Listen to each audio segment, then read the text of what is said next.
এই, how deer you, তোমার এত বড় সাহস, তুমি ওকে কিস করলে?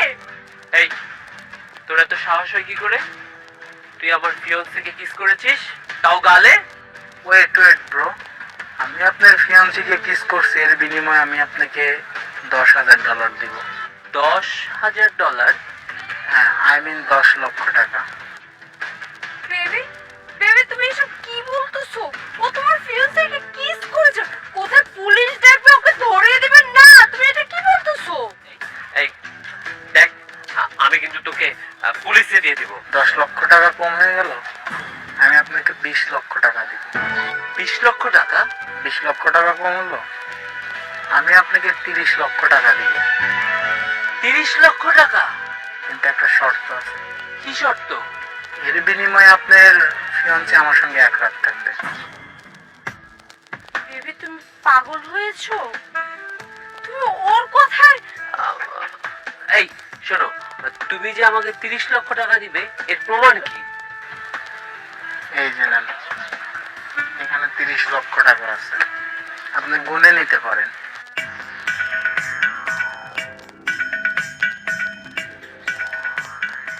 না, গুনতে হবে না, এখানে 30 লক্ষ টাকাই আছে, পুরো ব্যাগ ভর্তি টাকা।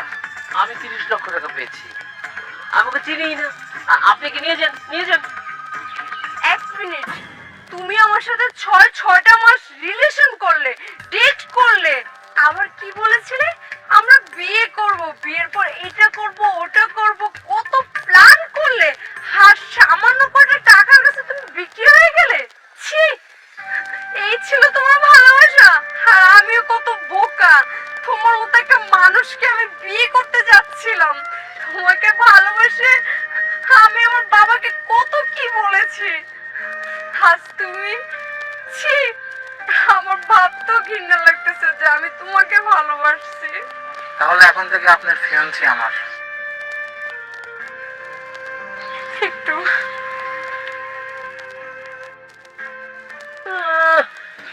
30 লক্ষ টাকা আমি একসাথে কখনো দেখিই নাই। তুই কে রে? আমি তোকে চিনি না। যা, বড় বড় কথা বলতে আসছি। এই টাকা হলে তোর মতো মেয়ে কত পাবো, সকালে বিকালে রাতে দুপুরে যখন চাইবো টাকা দিয়ে মেয়ে কিনে নিব। আমি তোদের চিনিই না, যা ভাগ।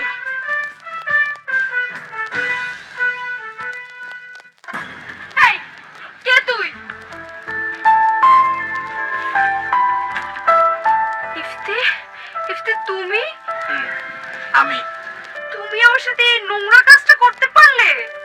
তুমি ভুলে গেছো 2 বছর আগের কথা? আমার কাছে টাকা ছিল না, তুমি আমাকে ছেড়ে চলে গেছিলে টাকার লোভে।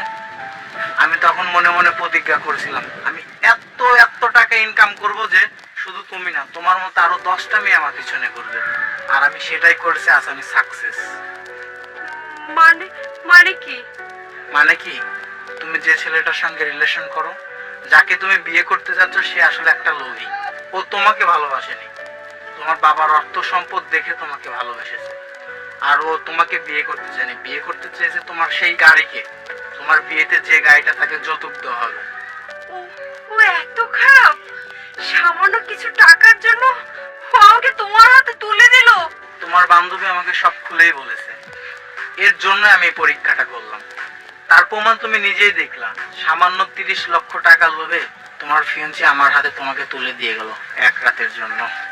আমার ভাবতেও অবাক লাগতেছে, আমি ওর মতো একটা মানুষকে ভালোবাসছিলাম, আমি ওকে বিয়ে করতে যাচ্ছিলাম। ছি। আরুষা, তুমি ভালো করে জানো, আমি তোমার পারমিশন ছাড়া কখনো তোমাকে টাচ অব্দি করবো না। অতটা খারাপ আমি না। আর কিস, কিস আমি তোমাকে করিনি, এই মার্কসটাকে করছি। সত্যি আমি অনেক বোকা, আমি তোমার মতো একটা হীরাকে রেখে কাজকে ধরেছি। আমি সত্যি ভুল করেছি। আচ্ছা ইফতি, আমরা কি আবার পাই না রিলেশনটা আবার কন্টিনিউ করতে? প্লিজ তুমি আমার লাইফে আবার ব্যাক করো না, প্লিজ ইফতি। সরি উষা, তুমি আর এই হীরাকে কখনো ফিরে পাবে না। ভালো থেকো। ইফতি।